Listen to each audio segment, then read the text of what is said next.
Okay, hello everyone, and welcome to Conform to Transform, the podcast. So, hey Brian. Hello, how's it going? Good, how are you? It's awesome out here. If you guys watch us every week, you'll know that we haven't done this in, gosh, I don't know, obviously 7 or 8 months. You mean recorded outside? Yeah, of course, yeah. It's beautiful out here. It's awesome. And anybody that lives around us and our friends know that it's like 72 and absolutely perfect out here today. And so this is an amazing, gorgeous day. Yeah, I mean, our backdrop is real. Like, that's not...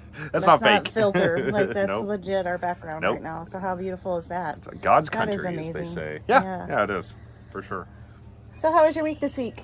It was pretty good. Yeah, still getting settled into the new gig, as you know. We talked to our friends Josh and Michelle about that over lunch, and I've talked to some other close people at church. Just kind of, your life changes whenever you get a brand new job and a new role, and you kind of bury yourself into it. And anybody that knows me knows how hard that I dive in, and basically put some other stuff on the back burner sometimes to kind of get that going. But I get laser focused and obsessed with things sometimes. All right. Yeah, indeed. So it's going good. That is like stabilizing and getting back to normal. Trying to get back to my normal habits, all of my morning stuff. Still up super duper early. It's just a matter of like what I'm doing. Trying to get back into the normal gym routine and all of those things. And so that's really what I've been focused on more this week, is just trying to get back into that. Right. Some wins, some losses, Yeah. But I mean, all in all, it was a really good week. Yeah. Besides our dog being crazy sick and just the chaos of summer getting ready to come up. And our house is about to change a lot for about 3 months. Yeah, our dog pulled a muscle in his back, so it's a lot of work because he's a tiny dog, so we have to carry him up and down the stairs right now. And it's a great time. Yeah, so it's a lot of fun. So that this week, and that goes along with our topic today, so I won't get too deep into that because I'm sure I'll be talking about it later today. As far as my week, I'm wrapping up the school year. In the education world, it's a big, huge, busy time of the year because you're wrapping up the year. Students are testing all the time to see what they learned this year. I oversee reading intervention, and we are kicking butt and taking names, so that's been exciting, but it's also breathing a sigh of relief because I've carried that weight for a long time. The state put a lot of pressure on us to get these kids to read, and I really wanted to put pressure on myself because these kids deserve to know how to read. So, but anyways, it's breathing a sigh of relief, celebrating our wins and wrapping up the year. So that's where I'm at. That's how my week has been. You're kicking butt and taking names? Kicking butt and taking names, yep. So how many names did you take? Did you write them down? Well, a little over 70% of the third graders. Yes, whatever that means. Awesome. So you're good at math too. Good job. Yeah, Good job. yeah, Everybody learns. Yep. I love it. No, that's awesome. Cool. Yeah. And today has been really, really good. Pastor Andy had a fire message as usual. No shock there. Over there at One Church where we go at the YMCA here in Westfield. And I just wanted to highlight something. It doesn't really feel like it, but here we are at episode number 21. Oh, wow. Done 21 of these. We've done some shorts in the middle and things like that, and a couple of the preaching podcasts not preaching podcasts, but services that I have posted up to our YouTube channel and also to our Spotify as well. And so it's hard to believe this is episode number 21. Right. And we had a great service at church. We had an awesome lunch with Josh and Michelle, which is really, really good. We had Moe's. Which shout out to Moe's. I like to support some of our, I would say local business. It's a local. Yeah, we always forget about Moe's. Local franchisee. Yeah, it's the same as Qdoba or Chipotle. Yeah, and it's the closest thing to our house. It's literally super close. And works out really, really good. But yeah, episode 21 today, and we called it Today is the Day. Oh, before we do that, it's talking about today. I want to shout out the Horn family, Jacob. Specifically, we were just at his open house as well, so we went to lunch, and then we did that. I'm too eager to get into the topic today, so I forgot a couple things. Just want to say how thankful that we are for Matt and Mandy, and just some of the ministry that we've been able to do with them. Matt was just ordained last year, and just really gotten to enjoy knowing those guys better and better all the time. Mandy helps with our my circle, which is right now Power of the Praying Wife, and amazing family. So congrats to them. And man, we hang out with a lot of really cool families. Oh, absolutely. We just do. We're really, really blessed to have those people. That just hit me. Yep. I don't know why, but it does. So anyway, the title of today's is called Today is the Day. Mm-hmm. Today is the day. And you're probably kind of wondering what that means. And so really what it means in a nutshell is I feel like way too many people worry, or they let yesterday bother them. Mm-hmm. They let that define them. They worry about tomorrow all the time. They're always worried about what's coming.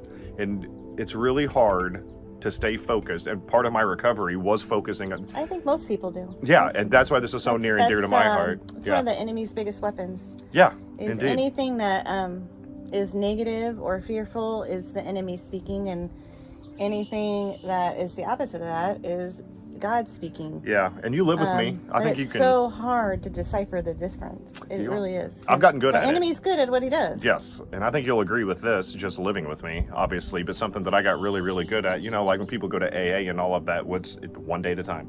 One day at a time, mm-hmm. One day at a time. And so whenever I was beginning my recovery, I was super, super focused on just today. Right. Just today. Screw yesterday. Forget about tomorrow. Today. Like the only thing that you can control is what's happening right here, right now. And so some of these principles and things that we're going to be talking about, they are hard to break. They are hard to get out of. But I feel like I successfully did it. I mean, I really, really did. We all have work to do. We can all be better at it.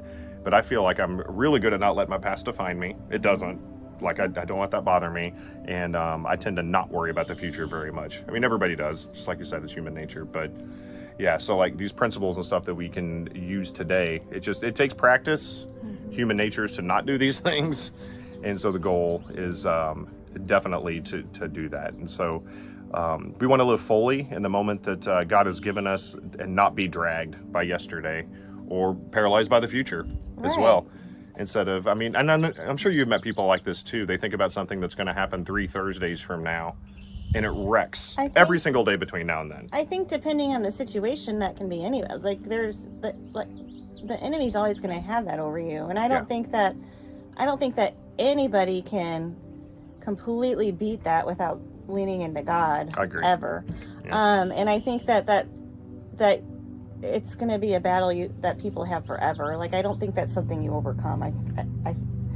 I just don't. Okay.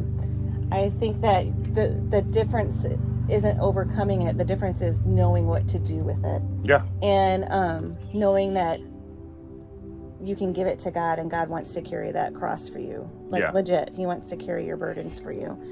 I think that's the difference. They never go away. Your problems, you're always going to have these problems and these fears.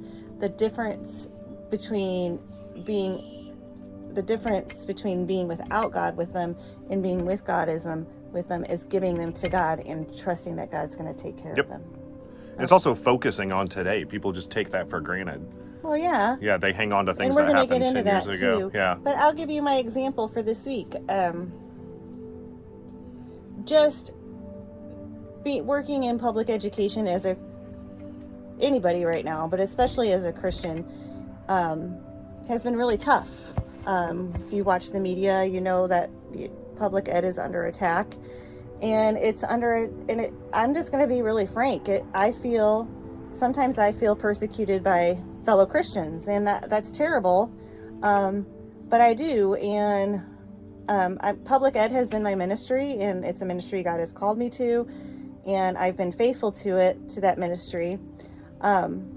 And lately, the enemy has really, really been able to use things to help me, to make me fearful. What is the future of public ed? What's my future? Where should I be going? What should I be doing? All those things. And really crazy roller coaster this week with it, because I've seen some great success in my job, as I opened up the podcast with earlier. And but still at the same time wondering what's coming in public education, what's coming. And at this time of year, people in my position are always questioning, what's my next step? And I've been really, really struggling with this week, because like I said, there's funding problems, there's all kinds of things. And I even took some time this week where I should have been celebrating at all the wins that have happened, because the wins that I've made at work were totally God and I won't get into all of that, but they were totally God the way that they've happened, the position that I've fallen into, the knowledge that I've gained. God pointed me in the right direction to help get these kids learn how to read. I believe that 110% because of the timing of it and how things happen.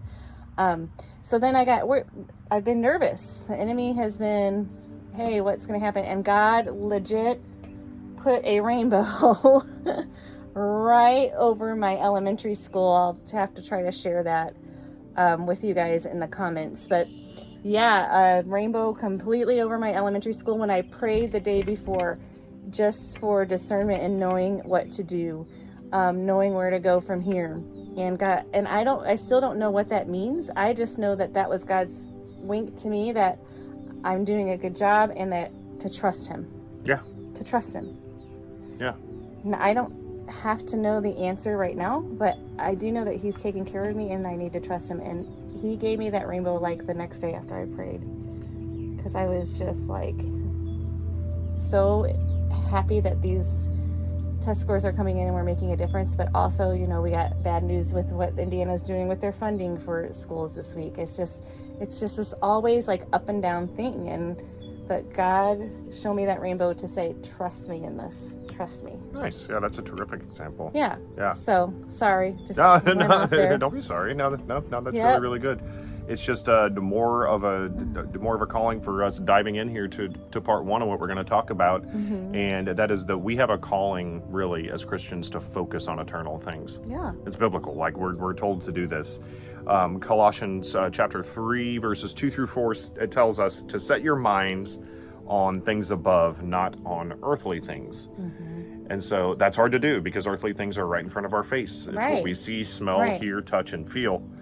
And we are spiritual beings in physical bodies. We are not physical bodies with a soul. And so is it the same thing? Yes. But the difference in it is the perspective of that. When you look at it that way. And that's why I think that the worries of tomorrow can melt away along with the captivity of the past if you focus more on today. Yeah. And it's so weird because have you noticed that most people don't focus on today? They just let it happen, just whatever happens may happen. But they're constantly determined by what happened in the past and by what happened in the future. It's like, hey dude, you're alive right now, at this second. Well, the enemy has done a good job of breeding that into us, especially here in our country.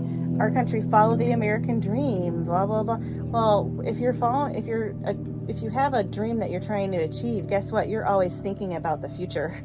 Yeah. And so the enemy has really driven that idea home for especially a lot of people in our country, I think, because we think about, if I only get here, that's success. If I get here, then that, and then when you get there, it's like, if I'm only here, that's my success. And so what are you doing? You're always focused on the future, always. And we should be focused on the future, but we're focused on the wrong one. We're focused on our future here when our future should be focused on things above. Set your minds on things above. The afterlife. What are you doing today that is going to help you in your afterlife? Well, and not only help you, and what are you doing today that's going to change the course of life for somebody else? Right, that's what I mean. Yes, that's what I know. Yeah, indeed. And I mean, thinking about this verse and setting our minds upon that, it kind of sanctifies the present moment too. Yeah. It makes it more special. It's like, hey, I'm super duper, I'm going to the Live Golf Tournament in August. It's like, I think about awesome things. I think about the summer and all of the amazing things that we're going to do. Right. And then I need to be more spending time in God, there's something that you want me to do, right here, right now. Right now. Why am I thinking about July 19th? Right. Right. And it's super easy to do. There's nothing wrong with being eager and looking forward to amazing things happening in the future. No. But you can't forget that, you got a mission today as well. You got a mission today. And almost dying and coming out of recovery taught me to be to wake up in the morning and to realize that every day, what goes off in the morning, that's not an alarm clock. That's an opportunity clock. Right. That's hey, I'm here today for something. And when you set your mind on that and what can I do to just kill today? Because I'm only getting one of these. I said this in our work huddle the other day. I think it was the 15th or something. I said, happy May 15th, 2025, everybody. You get one of these. Just one. And that's super duper true. If you're a Christian, then you're one, when you wake up and you say, I get one of these days today. I get one, I only live today once. if you're a Christian, then living that day once is show me who I'm going to minister to today. Yeah, like who am I going to impact? Show me who I'm going to impact for you today. Yeah. That's the difference. Yeah. Right? Yep. Not show me how I'm going to get that raise that I want. No. Show me who I'm going to impact and win to you today. Yeah, and that's important, what she just said. I mean, taking care of your family, doing those things, always wanting to be better. God wants us to get better every single day. He wants us to improve. He made us in his image. He wants us to get better, but that can't be your main focus. And here's the thing. If you serve him the way that you're supposed to, and you focus on today the way that you're supposed to, that raise, that whatever is coming. Yeah. Like he's going to take care of you better than any raise ever could. Right. You'll be living your best life because you'll be following his will, and there's nobody that will provide you with a better life than the one who made you. And so, we just got to keep focusing on honestly, that. Honestly, when you really get down that road with God, it doesn't matter to you. Like, it doesn't matter. I want to be able to take care of my family, of course. Yep. But my God, my earthly possessions, they don't mean as much to me as they did before I became a Christian. My eyes is on eternity. Yeah, that's awesome. My eye is on eternity. Yep. These things don't matter. They just don't matter. At the end of the day, no, they do not. Right. And so, it goes back to living for today. Really what that means is like living in the light of eternity and not really escaping from that. I guess that makes sense. And so, let me ask you a question. So describe for me how worrying about tomorrow can steal today's peace. Like this peace that we have right now, like just knowing that I am a child of God. It is a deep peace that I've never had before. Right. Before I came to the Lord. And so worrying about tomorrow, what does that do to you in the now? It distracts you. When you're worried about tomorrow, you are distracted from everything. I'll just give like a basic example that everyone can relate to. You have kids, right? And your kids they constantly need something. Even as teenagers, our kids constantly need something. That never stops, right? Well, especially when they're little, if you have something that you're so worried about, you're worried about how you're going to pay the electric bill next week. You're worried about the mortgage being due and you don't have enough money in your account. Whatever it is, if you're so worried about that, and your kids are going through something, you might not, and they're going through something big, and they're just not telling you that they're going through something big, but all the signs are there. You're missing those signs because you're too worried about next week. Yeah. You need to be focused on both. Right. Yeah. So the difference between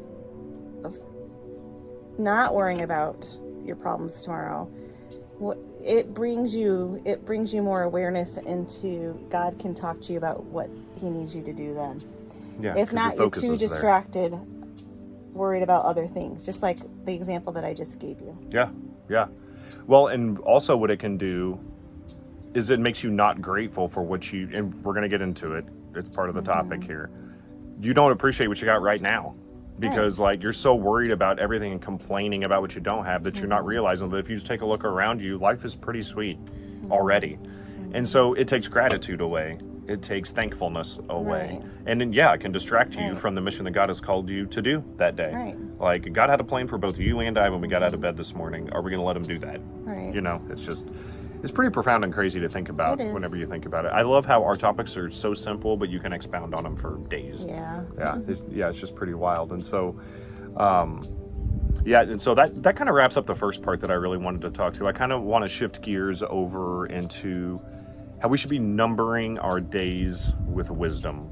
And what I mean by that, let's look at Psalm 90:12. Psalm 90:12 tells us here, do you want to read that for me? Psalm 90:12, go for it. Teach us to number our days that we may gain a heart of wisdom. Yes. And so to me, I'll let you interpret that as your words see fit. But to me, what that means is that realize we're not going to be here forever. And that's why we got to focus our mind on eternal things. So whenever it says teach us to number our days that we may gain a heart of wisdom, to me, what that means is just know that all these things that you're striving for, and by the way, if you're a striver, even if you get those things, you're not going to be satisfied because you're a striver and you're going to want more than what you gain. And so we need to realize that we're not going to be here forever. We do have a mission. We are one of one. God made us to do a specific thing. And then one of these days, we're not going to have the chance to do it anymore. Yeah. And when you realize that, you gain a heart of wisdom. Right. And so breaking that down, that's kind of how I see that. Right. Yeah. Do you have anything to add to that? Or yeah. It's kind of like when we get to heaven, right? When that day comes, I always picture it as God's going to play this. I feel like God and the angels are going to be there. This reel of my life is going to be played back to me. And you know what? It's not going to be in that reel. My house is not going to be in that reel. My car is not going to be in that reel. My bank account's not going to be in that reel of my life. My achievements on paper aren't going to be in that reel. What's going to be in that reel is the people that I touched, that I brought to God. There's going to be in that reel the people that I hurt, I think. But I think at the end, when we get to eternity, it's going to be all about God wants to show us, what did you do for me? How did you make people feel? Did you love each other? But all over in the Bible, it comes down to loving our neighbor and loving each other. It's the number one commandment. It's the number one commandment. So I think that's what he's going to care about.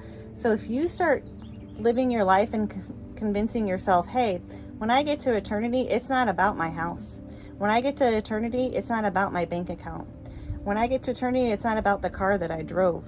When I get to eternity, it's about how did I serve God and how did I love my people to bring them closer to him. Yeah.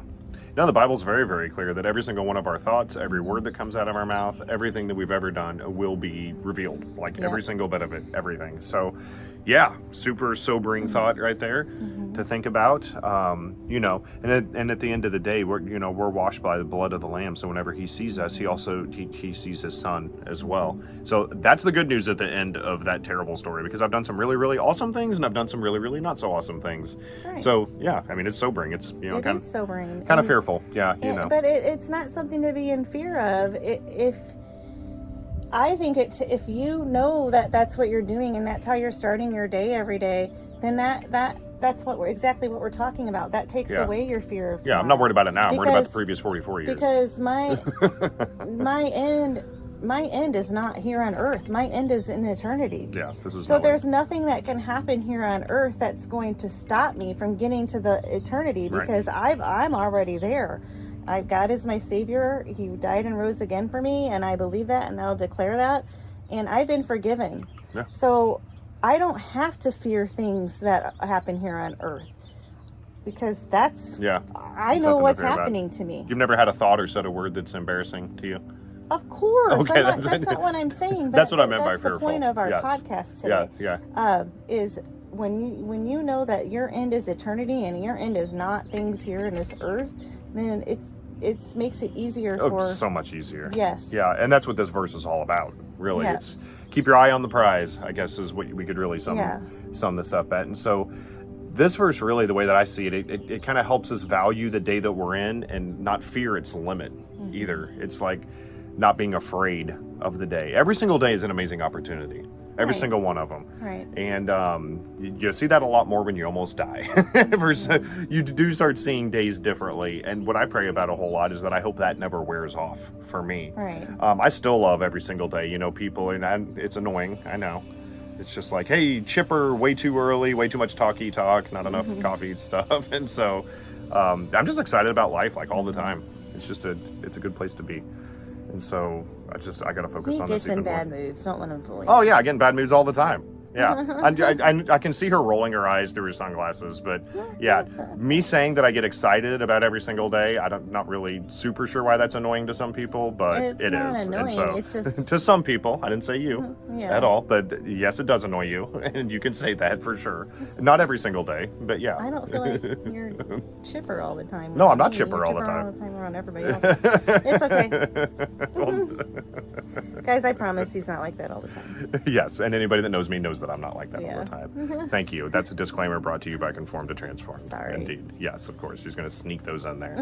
She's going to sneak those little things in there. Maybe one of these days we will do a podcast on why I'm not chipper sometimes. Everybody could do that. Yeah, I know. Yes, indeed. So instead, like I said just a minute ago, this helps us value the day that we're in and not fear it. But instead, so if you're one of those that kind of fears it and you're not really seeing that day for what it's supposed to be, then just ask, Lord, what have you placed in front of me today? Like, make that the number one thing that you do every single morning whenever you get up. Like, you place something in front of me today, help me see what it is. And I feel like if our eyes were open and our perspectives changed, that's the whole point of this ministry, Romans 12:2, is to change the way that you think, change your perspective. You will see those thousands of opportunities every single day that God wants to use you, when otherwise they'll just blow right by and you don't even know that they're there. Yep. Right. You need to live for him today and let him carry the burdens of tomorrow. That's the whole point. Yeah, and he wants to do that for and you. It's not like, and it's really weird, from a human standpoint, that's made me think a lot too in the past, is like, you feel bad going to somebody and like giving them a burden, right? And like, he asks us to do it. Right. He's like, hey, those things you're struggling with, just give them to me, man. Yep. Just, And when you're living in the present, everything else just seems to improve, because think about it. Think about all your marital fights, your parenting struggles. They all come from usually a fear of something that could happen in the future that probably hasn't happened yet. So if you are just focused about today and just living for today, think about all the things that would naturally improve in your life. Everything. Yeah, I mean, it affects your marriage, it affects parenting, like you said, your ministry, all of those things, just everything you do in life. Yeah, when you're present living. Yeah, when you're in Live peace. In the present. Yeah, when you're at peace, like things just flow, right? Like just. And look at what has the enemy tried to do in the past few years. We have a distraction in our hand 24/7, and we're all guilty of it. I'm extremely guilty of it. Yeah, we're actually touching on that. Are we living in the present? No, I can get into crazy things, but that's a distraction. It's an apple. What's that mean? What happened with apple biblically? Oh well, yeah. That one lady ate one. Yeah. Yeah. I really, really do think the enemy's got his grips, has his grips on us with all kinds of things. He's gotten us so far away from being able to live in the present. Like I said, achieving the American dream, 2-income households now. Most homes have to have 2-income households. Distraction in your hand 24/7. Yeah, well, I've always thought that, I've been in IT forever, and I've always thought the internet, so here's what the internet is. So the devil's always been really good at distractions, right? But it's kind of one person at a time all the way throughout history. Right. With the internet, you can now distract billions of people at the same time with a computer that we hold in our hand. So this, to him, this is probably the best invention of all time. Right. You move your phone out of the sun there, it will melt. But yeah, it's a huge distraction. And believe me, we're going to get to the phone thing here in just a minute. It's actually one of our points. It's a small point, but still. And that's how present living does that. So let's move on to part 3. We're trying to keep these a little less than an hour now, because you and I, we get to talking and we got to look at the clock and just be like, hey, we're rolling. So let's move on to part 3, which is our final point for today. And so what are some practical ways to stay present with God? We try to present these ideas to you guys, these topics, and at the end we try to give you some real life practicality to where like you can actually use these and do some of these things that we're talking about. So ironically, very first point, start the day with God instead of checking your phone. Almost everybody. And you wake up. I'm going to challenge myself to this between now and our next recording. I typically check mine about 10 minutes after I get up, because I wake up thinking I'm already late and thinking I'm in a hurry, and just like mine's going 100 miles an hour the second I wake up. So I look about 10-15 minutes later. But in the past, it used to be, I feel like I got better at it. It's just human nature. Right. You'll wake up before one eye is even open. You're looking at your phone. Who texted me after I fell asleep? Turn off your Who alarm messaged anyway. me? Right, yes, Right, indeed. so you're grabbing it anyway. Right. And then you see 14 notifications because you were asleep, and then human curiosity. For me, I go to sleep a lot of times before my girls even get home. And I'll usually try to wake up before my morning alarm to make sure that they got home okay. But if I don't, then I'm checking, and especially my college daughter, like when she's away at school, I do like to check Life 360 when I get up, make sure that she made it back to her apartment the night before, whatever. But again, distractions. And I will tell you, excuses, right? I will tell you, when you check your phone first thing and you got those 14 notifications and all those emails and stuff, when you open those up immediately before your brain's even working, somebody else is setting the tone for your day, for you. Yep. So let's say something crazy happened at work over the weekend, and you start your Monday morning at 4:30 in the morning and you open it up. All you can think about now is, man, the rest of my day is going to suck. Like, I got to deal with this.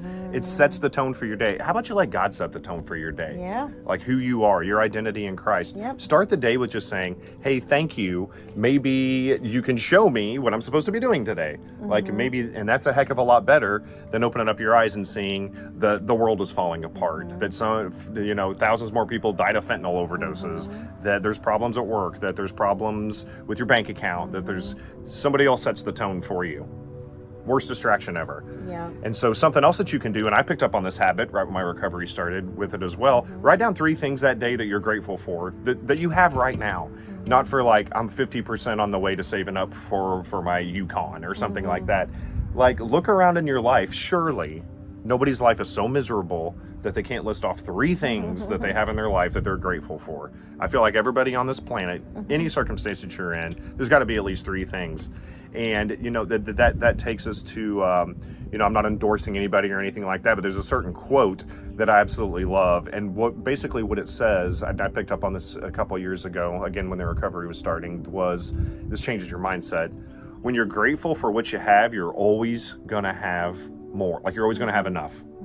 When all you think about is what you don't have, you'll never have enough. Right. No matter what you obtain. Because your mindset is, I need more, I need more, I need more.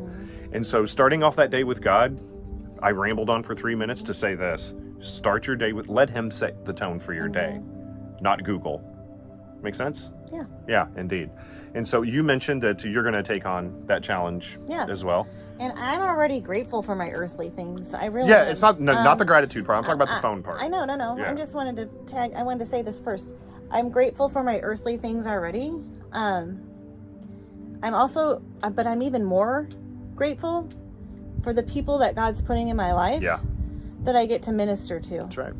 I'm even more grateful for my Christian brothers and sisters. Yeah. I'm even more grateful for my Christian family members and my Christian upbringing and those roots from my Wampler side of the family.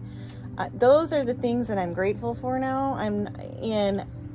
Yes, Lord, give me more. Yeah, indeed. And I should have elaborated on that. You're absolutely correct. It's not about don't be grateful for the things be grateful for what's in your life. Yeah. And typically people are far more important than things, quote unquote, right? And so, that's a very, very good point. Thanks for noticing that, actually. And so I guess here's a good question, just kind of challenging you guys. So just want you to think, where am I at today? Right here, right now. It's about 2:30, 3 o'clock in the afternoon here where we're at. Like, where am I at as we sit? What does the rest of the day bring me? Are there any opportunities in front of me? Am I chilling out the rest of the day? Nothing wrong with that. It is Sunday. But just be thinking about that in your head, like, where am I? And if you do that, you'll start noticing God working in very, very small things all of the time. Right. Like I said, I'm not saying that, oh man, the enemy has really attacked me this week. He knows how to get to me. For me, it's like simple things that shouldn't happen that are like my dog threw out his back, so we've been taking care of him. Dishwasher isn't working very well. We're trying to figure that out. My car has issues, trying to figure that out. All those things the enemy has tried to keep me distracted from this week because I have major things that God has put on my heart as far as our ministry goes and things like that I know that God wants me focused on. And when these things happened, it was funny because here's the difference.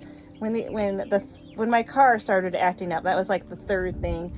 And then I was just like, okay, enemy, what are you trying to distract me from? That's the difference too. I want to make that clear.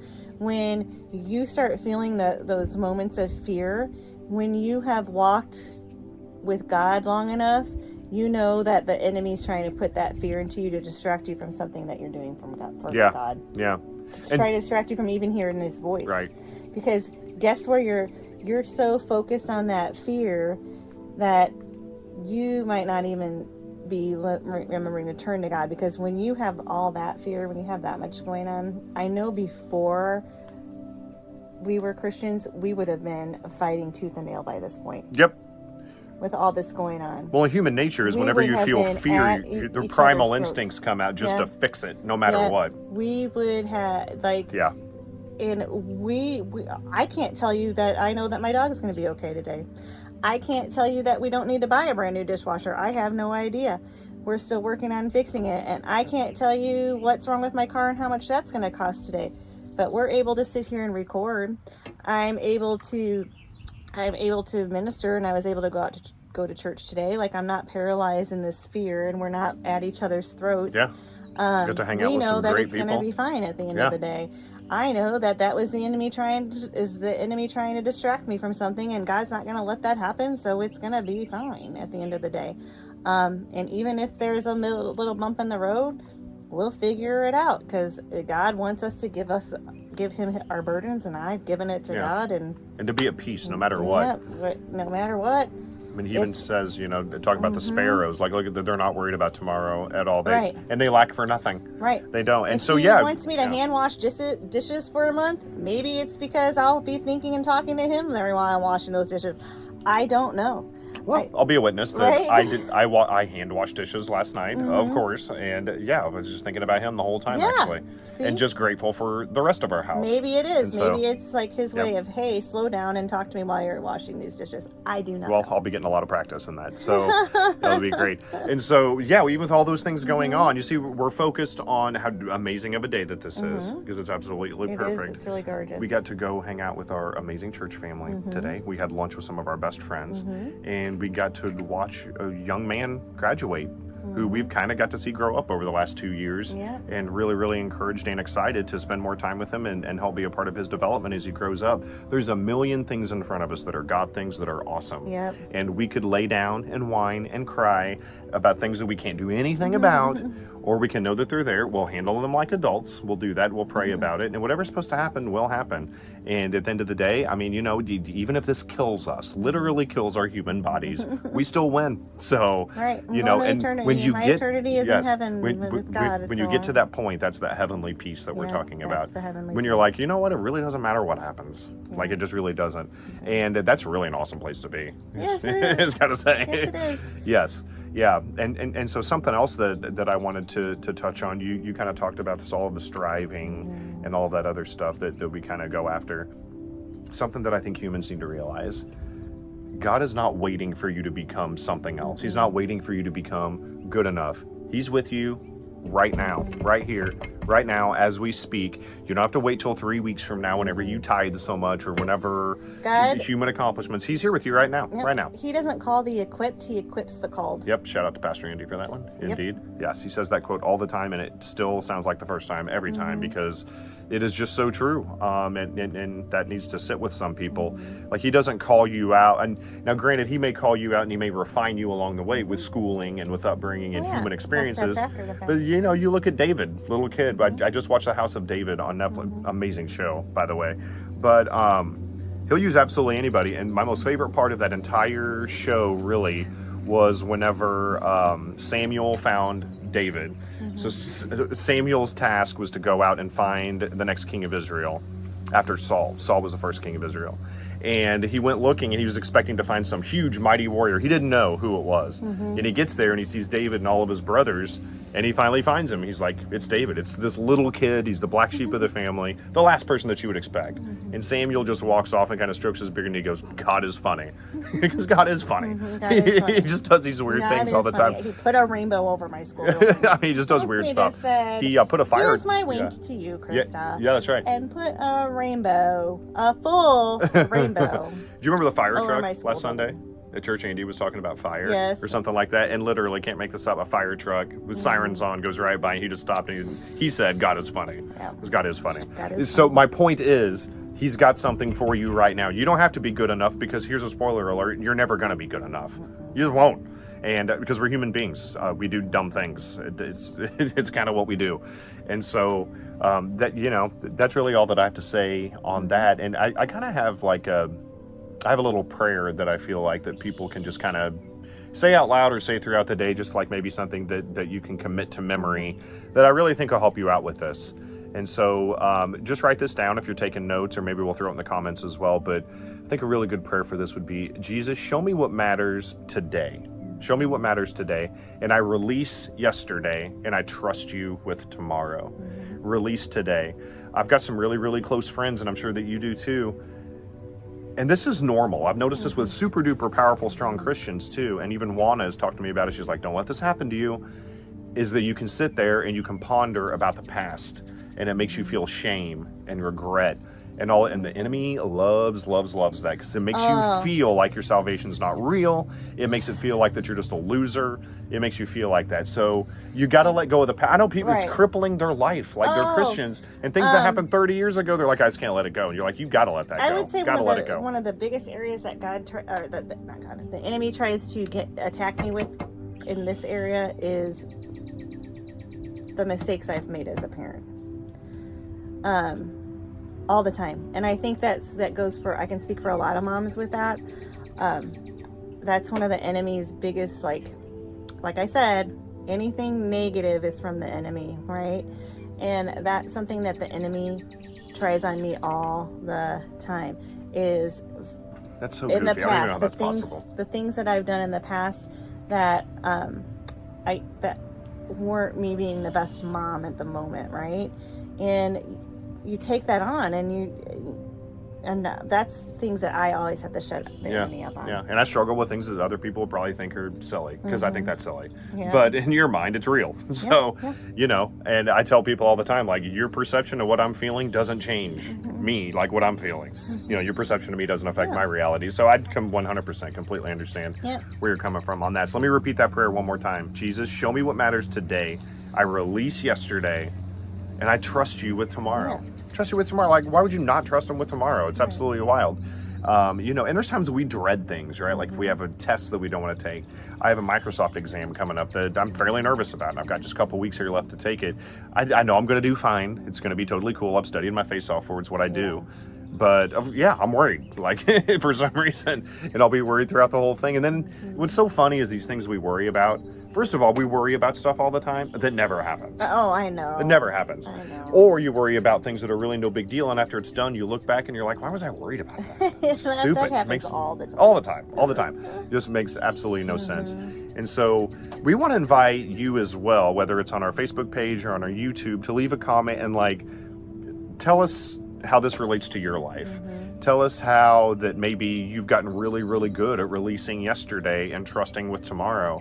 Because I'm telling you, if you've gotten really good and you can offer real life practical advice to people about releasing yesterday, that's huge. You're going to be able to help somebody. And maybe God's calling you to help somebody with that. Because I'm telling you, I know people, they can't release yesterday and they're crippled. Like it impacts their life completely. And if they can just somehow let that go and move on, they would be an absolute rock star for God. And it's just, the enemy's good at just twisting that in there and just like sticking it in. And trusting with tomorrow is a bigger thing. And I did have issues with remembering yesterday for a while, but it didn't take long. Like once I got with my Christian brothers and started diving into Bible studies and stuff like that, God took that away from me pretty darn quick. So I'm not ashamed of it anymore. I'm an open book. I'm transparent about it. And I think that's part of what makes the ministry so effective. I do too. Yeah, it just does. I'm an open book. I'll tell you anything. I mean, I do too. Yeah, I sucked. Just be real. There's a million episodes I could do on that. And so, I just invite you to share those as well. And so, any other parting thoughts that you may have? No, today, I think we're Krista? good. I'm going to enjoy the rest of this beautiful day. Yeah, there you go. See, you're learning. You're going to enjoy the rest of this day? I am going to enjoy the rest of this day. Me too. I'm going to keep my eyes open for it. Bustle of my last full week of school goes, besides summer school, but summer school's going to be easy peasy. She's not worried about tomorrow because she has a 2-month vacation, so that's pretty easy. Kind of, sort of. Not really. No. I really think, some people think teachers don't do anything in the summer. In her position, she actually does, and I feel like you're going to get maybe a solid 2 weeks off, maybe. by the time it's all said and done with the pre-stuff that you got to do before the year starts. You got summer school. I have an exam to take. Yeah, she has an exam to take. Yeah, you got an exam coming up too. Yeah, I do. Indeed. And so, yeah. Anyway, we love you guys, and we thank you so much. Just make sure that you subscribe to our channel if you're watching on YouTube. If you're listening on Spotify, thank you so much for that as well.